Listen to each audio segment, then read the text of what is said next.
It is now time for Propagandhi.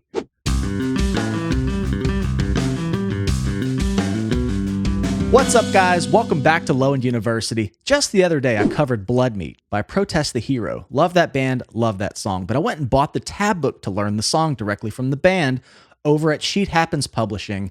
And I got to the P's, and I saw Propagandhi, and I'm like, I need to do that request. It's been requested a lot. The problem is there's not been much agreement on which song to do, which is actually a great sign that there's so many great songs to check out. So I went back through again and I saw Failed Imagineer requested quite a lot, so that's what I went with. And that is from their album Victory Lap. Their most recent album, actually, released in 2017. It's their 7th full-length album. And I'm wondering, did they break up? Maybe they just haven't released an album in a while. But Failed Imagineer is what we're going to check out today, and upon searching it on YouTube, the first thing that came up looked like a performance music video. So I'm going to do that today because I can see them play. And then there's no debate on if he's using a pick or not, because that's kind of been my thing in all of these videos. Nonetheless, let's get straight to it. Failed Imagineer by Propagandhi. All right, people. People. We're gonna have a rock and roll party tonight. Here we go. I've been thinking about you. It's kind of techy. I've been meaning to tell you, sit down with me. Digga, digga, digga, digga. Let's have a drink. Back when the world ended, your great grandfather had wrote letters of apology to all of those families of the men who could let you go. Okay, he's playing an Ibanez.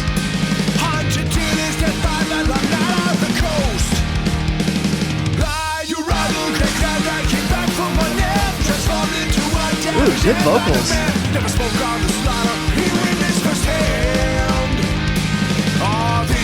Down in E flat.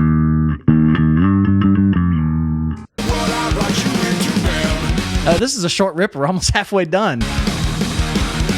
Okay, something that grabbed me, and I'm going to go back and kind of get into that real quick. It's a short song. I can do that, right? One thing that's really interesting about the way this started, you know, most songs, I imagine the song is written, chord progression, riff, it's kind of put together, then the vocalist comes in and just lays a vocal over it. That's the typical way it's done.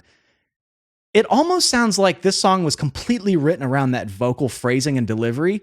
It's like the band couldn't really let loose and open the floodgates until the vocalist said, it's time. Like the vocalist kind of had to lead the entire musical ensemble.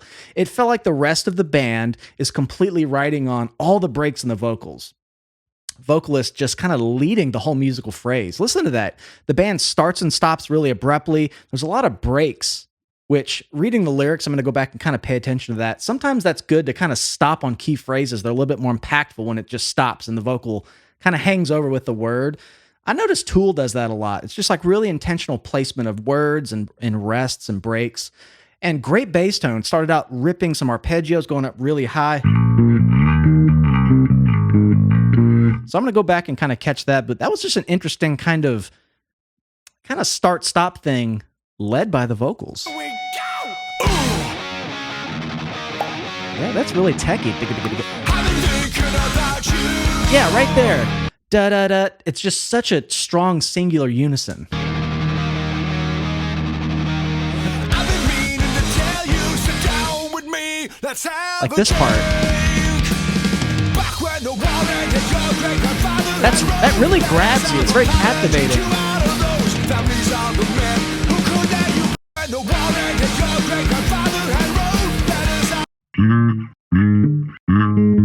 Oh, he's doing thirds maybe.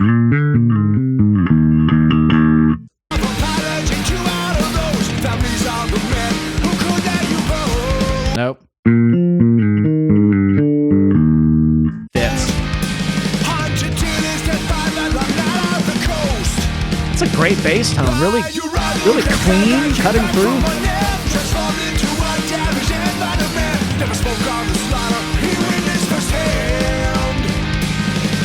Ooh, that's a pretty chord.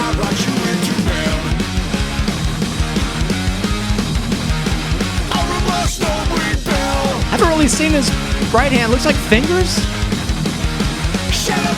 They're just kind of cut into the neck. There it was again. It's like the whole musical phrase is just waiting on the vocalist's every word and note before they hit an accent. That's a really unique songwriting thing. I haven't heard that a lot. Now I hear the typical kind of punk sounds. It sounds like more than two people singing, even though it looks like it's just two. Just has this big catchiness right out of the gate, very hooky. But something about the starting and stopping of that I find to be really unique. It's like you almost can't start headbanging and rocking out until that chorus comes in.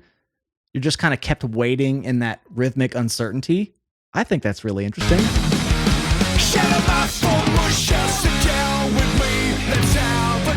Da-da, da-da. That's neat. What have we here? The dread failed Imagineer. Failed Imagineer. His private display on public display, son. Do not be alarmed by your old man's tears. You know, Failed Imagineer, it's hard to pay attention to the lyrics because the music's really cool. There's a lot of like open, wide chords.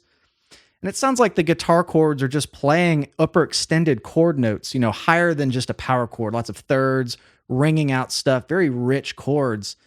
And as a bass player, that gives Todd, their bass player, the room to have all of those notes in like a note bank to pull from. And it gives the bass a lot of options and movement without sounding like it's going outside of the chord. But I lost my train of thought. Failed Imagineer.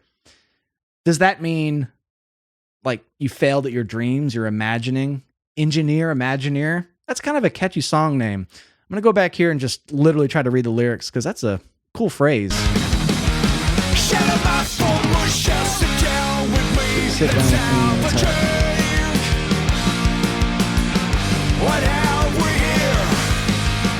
The dread failed Imagineer. Failed Imagineer, the dreaded Failed Imagineer. His private display on public display, son. Do not be alarmed by your old man's tears. Huh. Again, I don't talk about the lyrics a lot, but it was just a cool song title. It sounds like it's on public display. Just somebody who's failed at what they set out to do. But under that, it's giving a lot of energy. There's a lot of bass chords going on. I wish they would show him a bit more in the video because they always cut to him when it's like just holding a static note and then it cuts away and it's like, you know, it's just typical of music video cuts, but good rich tone. I can hear all the movement.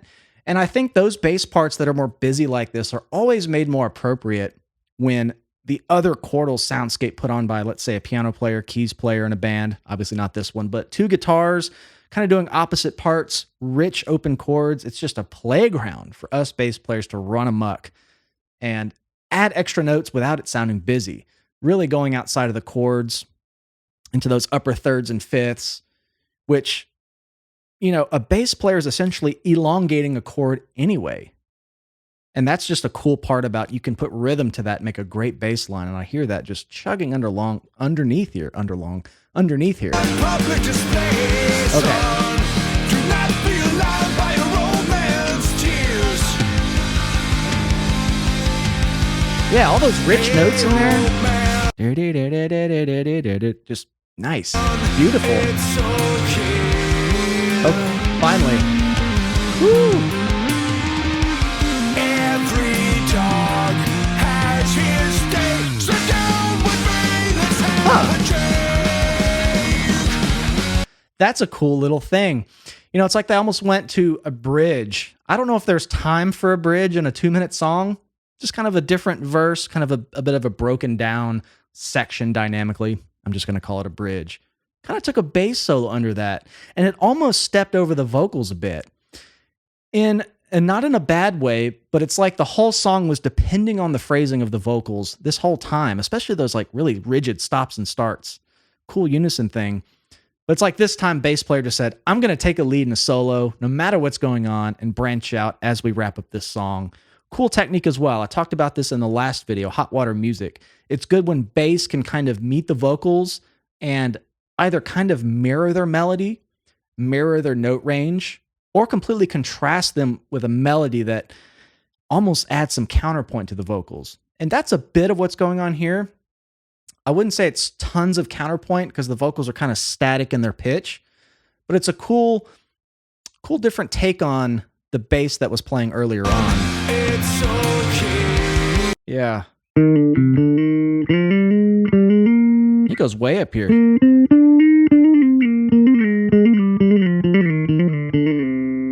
Really nice on that C minor sort of thing.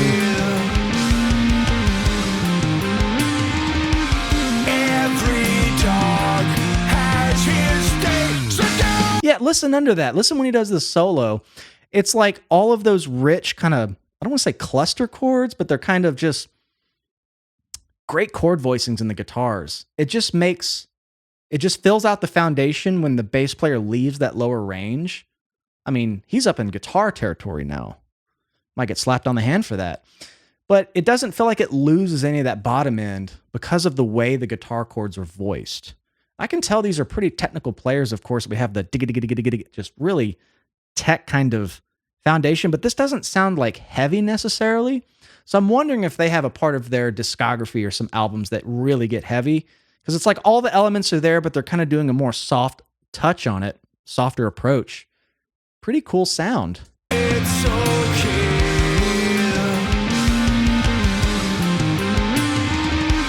Every dog has his day. Sit down with me, let's have a drink. It's like happy tech metal. I like it. I've been meaning to tell you, sit down with me, let's have a drink. Heck yeah. This was a really short song. And in fact, this is a band I want to come back to pretty soon. Let me know what I should do. Something else that contrasts this, and I only say that because I'm curious to know their full depth of their sound as a band. Because this had a lot of seeds of elements of other bands I like. The tech, fast stuff, really technical, but then it can just blossom out into these rich cluster chords and really broken down, just almost melancholy kind of beautiful sections. Especially when that kind of bass solo happened, the guitar chords under it were just such a rich, luscious is the word I'm looking for. Way late on that word. I looked for it earlier. But let me know what else I should do. And in fact, this is their most recent album, which means this is really their most recent sound of the present.